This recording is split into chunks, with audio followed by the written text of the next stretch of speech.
Фонда падает, фонда тоже. Ваш спотовый портфель тает на глазах, и вы не знаете, как заработать на этой криптовалюте. Благо, есть стратегия, проверенная временем, это арбитраж криптовалюты. Он работает всегда, даже в самые нестабильные моменты на рынке, как прямо сейчас. И в этом видео мы разберемся, что такое арбитраж криптовалюты, какие виды арбитража бывают и все нюансы и подводные камни. Поэтому смотрите это видео до конца, и прямо с сегодняшнего дня вы сможете зарабатывать на арбитраже криптовалюты. Поставьте заранее видосику лайк, подпишитесь, а мы погнали! Давайте откроем графики и посмотрим, что происходит с рынком криптовалют. На экране вы видите график биткоина, и он упал с пиков до лоу на 32%. Это очень большое падение на крипторынке, особенно для биткоина. Фонда себя тоже чувствует неважно, откроем фонду, тоже посмотрим. У нас падение составило около 21-22%, тоже берем от пика до лоу. У нас 21-76%. Это тоже одно из самых крупнейших падений фондового рынка. И как зарабатывать? Посмотрите, эфир падает, биткоин падает, все падает. Вот как зарабатывать на такие моменты на рынке, когда с трейдингом у вас идет, инвестиции тем более, потому что вы инвестируете, а ваш портфель еще больше падает, вы докупаетесь, усредняете, он еще больше падает. И в такие моменты нас спасает арбитраж криптовалюты. И давайте разберемся, что такое арбитраж. Другими словами, это покупка дешевле одного актива и продажа его дороже. То есть, допустим, есть арбитраж между биржами, межбиржевой называется. На одной бирже токен Ethereum стоит у нас, допустим, 1500 баксов, да, а на другой бирже он стоит 1600 баксов. Покупая на бирже, на которой он стоит дешевле за 1500, переводя эфир на биржу, там где он стоит 1600, мы зарабатываем 100 баксов. Это и есть арбитраж. То есть, переводя между биржами и на разнице курсов мы зарабатывая, это и получается арбитраж криптовалюты. Есть много разных видов. Сегодня мы разберем межбиржевой и фьючерсный арбитраж. Существует еще треугольный арбитраж. Это между тремя валютами, то есть вы можете покупать за USDT биткоин, биткоин продавать в эфириум, и эфириум продавать обратно в USDT. И так путем прохождения трех валют вы зарабатываете на разнице курсов. Это тоже можно все вручную высчитывать. Есть арбитраж между дексами и цексами, централизованной биржей и децентрализованной биржей. То есть вы на дексе можете покупать дешевле, а на цексе продавать дороже, либо наоборот. Потому что цена на дексе может отставать от цены на бирже. Также работать между биржами, когда вы на одной бирже покупаете дешевле, переводите на другую и продаете дороже. Вы спросите меня, сколько можно зарабатывать на арбитраже? На арбитраже в среднем можно зарабатывать от 0,5% до 5% за один круг. То есть за одну продажу вы купили, продали, это вас займет там буквально несколько минут, и за это действие вы можете зарабатывать около 5% прибыли. И давайте разберем нюансы, которые нас поджидают. Первое — это комиссии. Комиссии могут сожрать вашу прибыль. Комиссии за ввод, вывод на биржу тоже могут сожрать часть прибыли. Комиссии за покупку и продажу, соответственно, тоже у вас забирают часть прибыли, поэтому важно учитывать комиссии. Второй риск — это переводы между биржами. Они могут задерживаться, какая-то биржа может дольше выводить, а другая может дольше принимать, и пока вы будете переводить криптовалюту, курс изменится и арбитражная возможность пропадет. Это у нас второй риск. Третий риск — это ликвидность. Некоторые токены обладают маленькой ликвидностью, и вы тупо не сможете ни купить его, ни продать, а если даже сможете, то сильно повлияете на цену, тем самым сделав невыгодным свою позицию.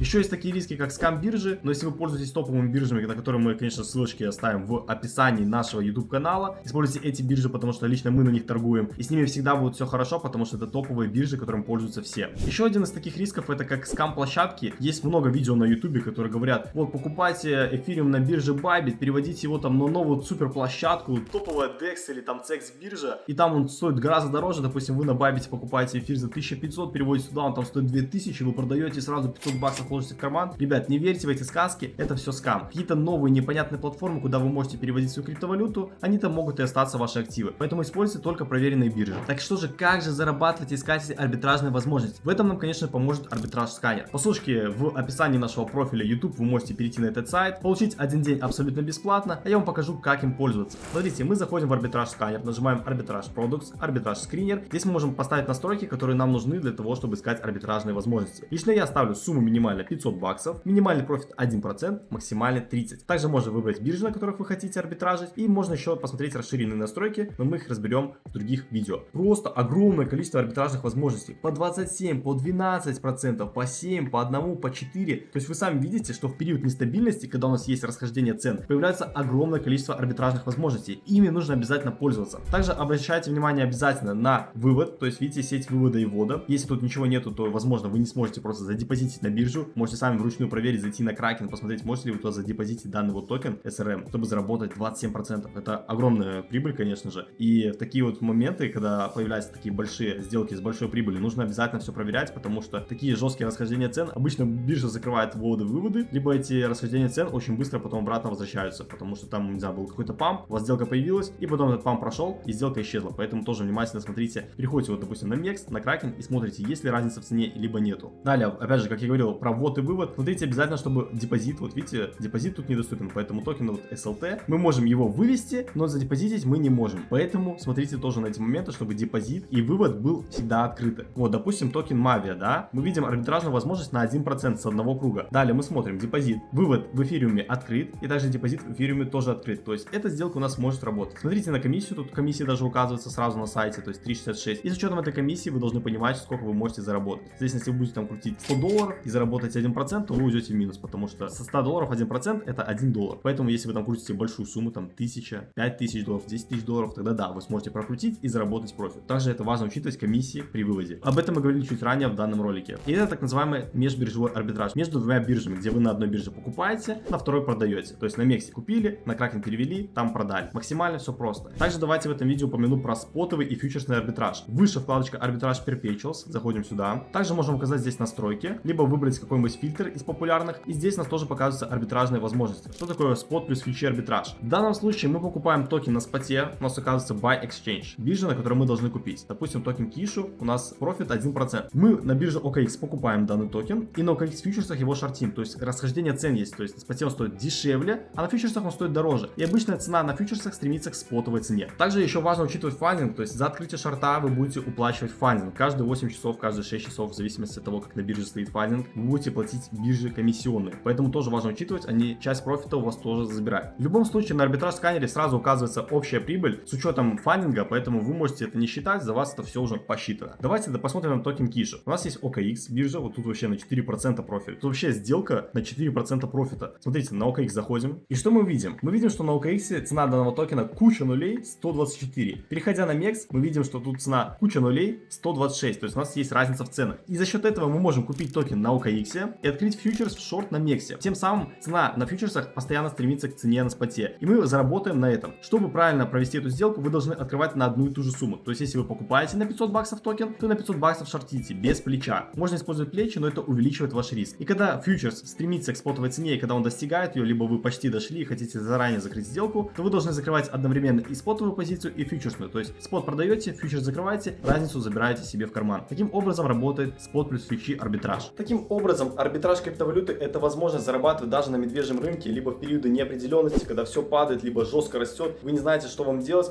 вы можете заниматься арбитражом криптовалюты, покупать криптовалюту дешевле и продавать ее дороже. Этот способ работает абсолютно всегда. У нас на канале много полезных видео, и будем дальше стараться сделать для вас максимально полезнейший контент, поэтому обязательно подписывайтесь, ставьте видосику лайк, делитесь им с друзьями, но мы с вами увидимся в следующих роликах. Всем удачи, всем пока!